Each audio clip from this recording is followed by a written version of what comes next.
हुसामुद्दीन हुक्म मिलते ही बहीरा कलजुम में चला गया। उस दौर में बहीरा रूम और कलजुम को मिलाने के लिए नहर सुएज नहीं थी।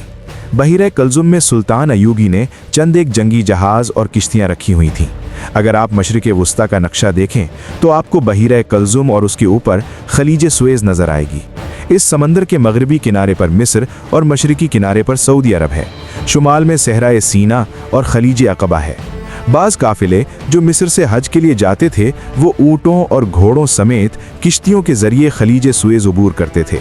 अक्सर काफ़िले खुश्की पर ही जाते थे और बहीरा कलजुम के साथ साथ सफ़र करते थे, क्योंकि समंदर के करीब गर्मी में कमी रहती थी।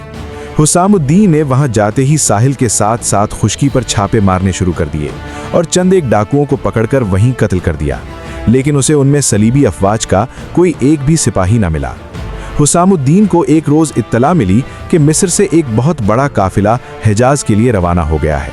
उस वक्त काफिले को सहराए अरब में होना चाहिए था। हुसामुद्दीन ने 3-4 सिपाहियों को खाना बदोशों के लिबास में गश्त के लिए भेजा, मगर उन्हें कहीं काफिला नजर न आया। ये एक बदकिस्मत काफिला था जो साहिल से दूर दूर जा रहा था। एक रात काफिले ने एक जगह कयाम किया। इसमें ताजिर भी थे और हुज्जाज भी। कई एक पूरे कुंभों को साथ लिए जा रहे थे। उनमें बच्चे भी थे, बूढ़े भी और चंद एक कमसन और नौजवान लड़कियां भी थीं। ऊँटों और घोड़ों की तादाद खासी थी और अफराद कमोबेश 600 थे। ये सब खा पी कर सो गए थे। काफिला सहर की तारीकी में जागा। किसी ने आज़ान दी, सब ने तयम्मुम करके बाजमात नमाज पढ़ी और जब रवानगी की तैयारी होने लगी तो कहीं से बुलंद ललकार सुनाई दी, सामान मत बांधो, सब एक तरफ खड़े हो जाओ।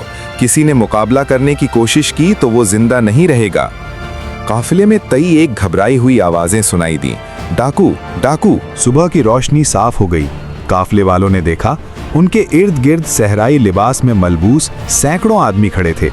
उनमें बाज घोड़ों पर सवार थे, उनके हाथों में बर्छियां और बाज के पास तलवारें थीं। उनके सर और चेहरे साफों में लिपटे हुए थे। काफिले की तादाद ज्यादा थी, इसलिए ये आर्जी कयामगाह वसी थी। डाकुओं ने घेरा तंग करना शुरू कर दिया। काफिले वाले मुसलमान थे, खामोशी से हथियार डाल देना उनका उसूल नहीं था। उन्हें मालूम था कि काफिलों पर हमले हुआ करते हैं, इसलिए वो मुसल्ला थे और लड़ने के लिए तैयार। औरतों और बच्चों को दरमियान में एक जगह कर लो, किसी ने आहिस्ता से कहा, और ये हिदायत कानों कान घूमती हुई काफिले तक पहुंच गई। औरतें और बच्चे कयामगाह के वस्त को जाने लगे। डाकू आगे बढ़ने लगे। काफिले में से तलवारें निकल आईं, कुछ बर्छियां भी थीं। डाकुओं ने हल्ला बोल दिया।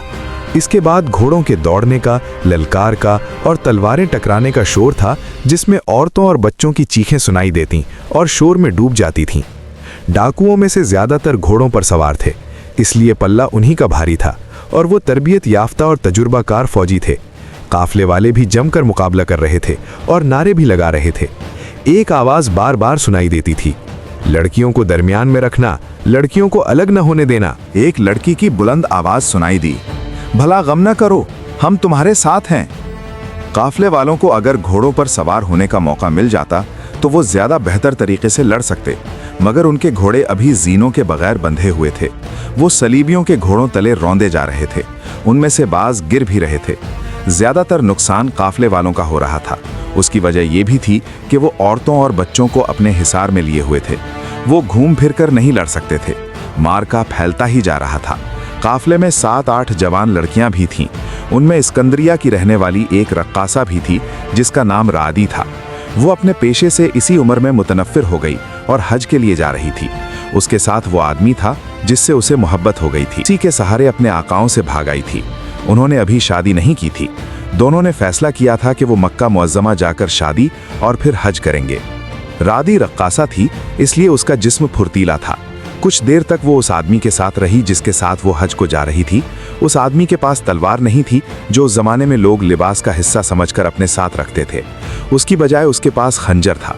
उसने रादी को अपने साथ रखा और उसका चेहरा और सर इस तरह कपड़े में लपेट दिया कि पता न चले कि ये लड़की है। उस आदमी ने एक डाकू को, जो घोड़े पर सवार नहीं था, पीछे से पीठ पर खंजर मारा। खंजर इतना गहरा उतरा कि फौरन बाहर न निकल सका।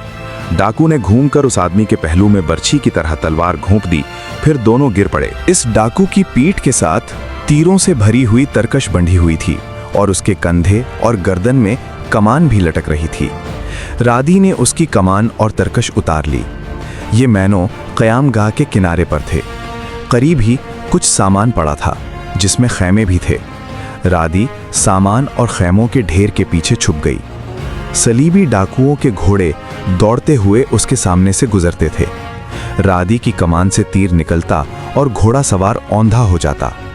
इस तरह उसने कुछ सवारों को गिरा लिया और उसके बास तीर घोड़ों को लगे, जो बेकाबू होकर और ज्यादा तबाही मचाने लगे।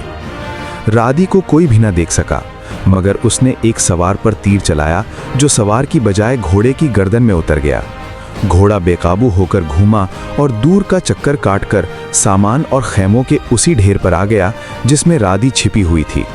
घोड़ा सामान के साथ टकराया और ढेर पर गिर पड़ा। सवार दूर जा पड़ा। धीरे से एक चीख सुनाई दी। घोड़ा रादी के ऊपर गिरा था, लेकिन वो अभी मरा नहीं था। उसकी गर्दन में तीर उतरा हुआ था। वो फौरन उठा और अंधाधुंध भाग गया। सवार उठा तो उसे लिपटे हुए खैमों में एक सर नजर आया जो किसी औरत का था। सवार ने नीचे हटाकर देखा, उसे एक बड़ी ही खूबसूरत लड़की नजर आई। वो उठने के काबिल नहीं थी और वो बेहोश भी नहीं थी।